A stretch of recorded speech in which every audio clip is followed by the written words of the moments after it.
大家好，我如心分享 Kevin， 今日介紹萬景峰2座 B 室，實用面積670尺，帶大家參觀下。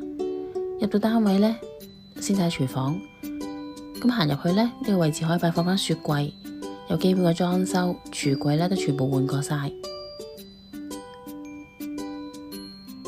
而客飯廳呢係一個日字形嘅長方廳，呢邊擺放咗個儲物櫃，呢邊可以做翻飯廳啦。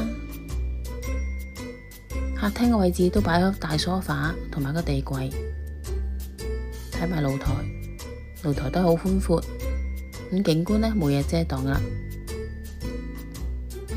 走廊行入去左手邊呢就係浴室，咁見到浴室呢都做過晒裝修，改咗做企缸。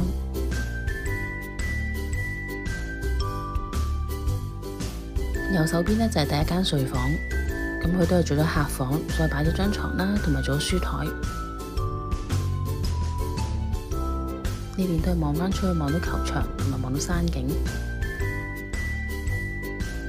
睇埋第二個房間，咁做咗衣帽間，擺放咗大衣櫃。咁要睇一睇呢走廊嘅位置呢，呢度都加多咗個儲物櫃，咁係偷咗浴室嗰個位置嘅。睇埋個主人套房，呢個主人浴室有窗啦，都係改咗做企缸。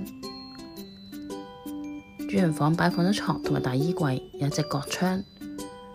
如果對單位都有興趣嘅話，可以了解更多嘅話，都可以聯絡我啊。拜拜。